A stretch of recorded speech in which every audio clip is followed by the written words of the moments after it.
ನಮಸ್ತೆ ವೀಕ್ಷಕರ. ಕೆಲವು ಸಲ ಅನಿರೀಕ್ಷಿತವಾಗಿ ನಾವು ಕೆಲವು ವ್ಯಕ್ತಿಗಳ ಜೊತೆ ವಾದ ಇಳಿಬೇಕಾಗತ್ತೆ. ಅಂದ್ರೆ ನೀವು ಎಕ್ಸ್ಪೆಕ್ಟ್ ಮಾಡಿರಲ್ಲ, ಯಾವ್ದೋ ಒಂದು ಸಣ್ಣ ದುರ್ಘಟನೆ ನಿಮ್ಮನ್ನ ಆ ವ್ಯಕ್ತಿ ಜೊತೆ ವಾದ ಮಾಡಕ್ಕೆ ಎಡೆ ಮಾಡ್ಕೊಟ್ಬಿಡುತ್ತೆ. ಆಗ ನಾವೇನ್ ಮಾಡ್ಬೇಕು? ವ್ಯಕ್ತಿಗೆ ಆ ಸಬ್ಜೆಕ್ಟ್ ಬಗ್ಗೆ ನಾಲೆಡ್ಜ್ ಇದ್ದು, ಯಾವ್ದೋ ಒಂದು ವಿಷಯದ ಬಗ್ಗೆ ಅವನಿಗೆ ಅಲ್ಪ ಸ್ವಲ್ಪ ಆದ್ರೂ ಜ್ಞಾನ ಇದ್ರೆ ಆಗ ವಾದ ಮಾಡೋದ್ರಲ್ಲಿ ಒಂದು ಅರ್ಥ ಇರುತ್ತೆ. ಸಪೋಸ್ ಆ ವ್ಯಕ್ತಿ ನಾನ್ ಮಾಡಿದ್ದೆ ಸರಿ, ನಾನು ಏನ್ ಹೇಳ್ತೀನೋ ಅದೇ ಕರೆಕ್ಟ್, ನನಗೆ ಎಲ್ಲ ಗೊತ್ತು ಅನ್ನೋ ಒಂದು ಮೊಂಡಾಟದಲ್ಲಿ ಒಂದು ಬಂಡುವಾಗಿರ್ತಾರೆ ನೋಡಿ ಕೆಲವರು. ಈ ಮನೆಗೆ ಮಕ್ಕಳಾಗಿರಲ್ಲ, ಊರಿಗೆ ಪ್ರಜೆ ಆಗಿರಲ್ಲ, ಮತ್ತೆ ಭೂಮಿಗೆ ಭಾರವಾಗಿರ್ತಾರೆ ನೋಡಿ.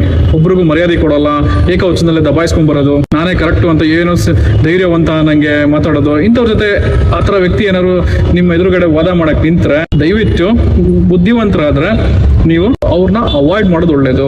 ಒಬ್ಬ ವ್ಯಕ್ತಿ ಹೇಗೆ ಮಾತಾಡ್ತಾನೆ, ಇನ್ನೊಬ್ಬರನ್ನ ಹೇಗೆ ಗೌರವಿಸ್ತಾನೆ, ಇನ್ನೊಬ್ಬರ ಹತ್ರ ಹೇಗೆ ಅವನು ನಡ್ಕೊಂತಾನೆ, ಅದು ಅವನ ಒಂದು ವ್ಯಕ್ತಿತ್ವನ ತೋರಿಸ್ಕೊಡುತ್ತೆ. ಸೊ ಯಾವ್ದಾದ್ರು ಒಂದು ವಾದ ಮಾಡೋಕೆ ನಿಂತ್ಕೊಂಡ್ರೆ ಅಥವಾ ಯಾರಿಗಾದ್ರೂ ಏನಾದ್ರು ಬುದ್ಧಿ ಹೇಳಕ್ ಹೋದಾಗ ನಾವು ಆ ವ್ಯಕ್ತಿಯ ಮಾತುಗಳನ್ನ ನಾವು ಸೂಕ್ಷ್ಮವಾಗಿ ಗಮನಿಸೋದನ್ನೇ ಕಲಿಬೇಕು.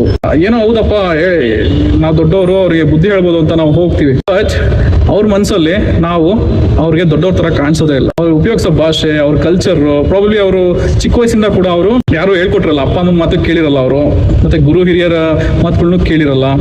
ಸಹವಾಸನು ಫ್ರೆಂಡ್ಸ್ಗಳು ಅದೇ ತರ ಇದ್ಬಿಡ್ತಾರೆ, ಒಂಥರ ಈ ಬಂಡು ಬದುಕು ಅಂತಾರಲ್ಲ ಆ ತರ ಆಗ್ಬಿಟ್ಟಿರ್ತಾರೆ. ಇವರು ಸ್ವಂತ ದುಡ್ದು ಕಷ್ಟಪಟ್ಟು ತಮ್ಮ ಒಂದು ಜೀವನ ತಾವು ನಡೆಸ್ಕೊಂತಾರಲ್ಲ, ಒಂಥರ ಈ ಬಂಡು ಬದುಕ್ತಾ ಇರ್ತಾರೆ.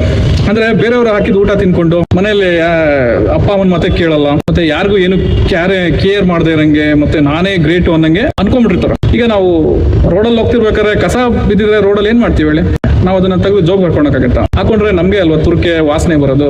ಕಸನ ಯಾವತ್ತೂ ಕೂಡ ಕಸದ ತರನೇ ನೋಡ್ಬೇಕು. ಸೊ ಈ ತರ ಜನಗಳು ನಾವು ಕಸದ ತರ ನೋಡೋದನ್ನ ಕಲಿಬೇಕು. They will provoke you, they will make sure that you get angry and come to the argument or fight. ಹಂದಿ ಜೊತೆ ನಾವು ಕೆಸರಲ್ಲಿ ಗುದ್ದಾಡಕ್ ಹೋದ್ರೆ ಹಂದಿಗೆ ಬಹಳ ಮಜಾ ಇರುತ್ತಂತೆ, ಯಾಕಂದ್ರೆ ಅದಕ್ಕೆ ಕೆಸರು ಅಂದ್ರೆ ಬಹಳ ಇಷ್ಟ.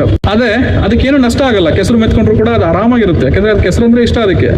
ಅದೇ ನಮಗೆ ಬಹಳ ಜನ ಗ್ರಾಮೀಣ ಪ್ರದೇಶದಿಂದ ಸಿಟಿ ಕಡೆ ಬರ್ತಾರೆ ನೋಡಿ, ಆಗ ಪಾಪ ಅವರು ಮುಗ್ಧರಾಗಿರ್ತಾರೆ. ಇಂಥ ಬಂಡ್ರ ಜೊತೆ ಸೇರಿ ಸೇರಿ ಸೇರಿ ಸೇರಿ ಅವರು ಕೂಡ ಬಹಳ ಒಂದು ನಷ್ಟನ ಅನುಭವಿಸಿರ್ತಾರೆ. ಅಂದ್ರೆ ಅಂತವ್ರನ್ನ ಹಾಳು ಮಾಡೋದೇ ಇಂಥ ಜನ. ಯಾಕಂದ್ರೆ ಇತ್ತೀಚೆಗಂತೂ ಬಹಳ ಜನ ಆಗ್ಬಿಟ್ಟಿದ್ದಾರೆ ಆತರ. ಎಲ್ಲಾ ಕಡೆ ನೋಡಿ ನೀವು ಯಾರು ಕಷ್ಟಪಟ್ಟು ದುಡಿಯೋರ್ನ ಮತ್ತೆ ಇವ್ರನ್ನ ಬಹಳ ನೋಡ್ತಾ ಇಲ್ಲ ನಾವು, ಬರೀ ಇಂಥ ಬಂಡು ಬದುಕ್ತಾ ಇರೋನೇ ನೋಡ್ತಾ ಇದೀವಿ. ಹಾಗಾಗಿ ಸಹವಾಸ ಅನ್ನೋದು ಒಳ್ಳೆ ಸಹವಾಸ ಮಾಡಿದ್ರೆ ಜೀವನ ಕೂಡ ಮುಂದೆ ಚೆನ್ನಾಗಿರುತ್ತೆ. ಓಕೆ, ಸೊ ಯಾರಿಗೆ ಪ್ರೊವೋಕ್ ಮಾಡ್ಕೊಂಡು ಜಗಳ ಆಡಕ್ಕೆ ಬರ್ತಾರೆ ನೋಡಿ, ಅಂತವ್ರನ್ನ ಕಸ ತರ ಇಗ್ನೋರ್ ಮಾಡೋದು ಒಳ್ಳೇದು. ಓಕೆ, ಧನ್ಯವಾದಗಳು.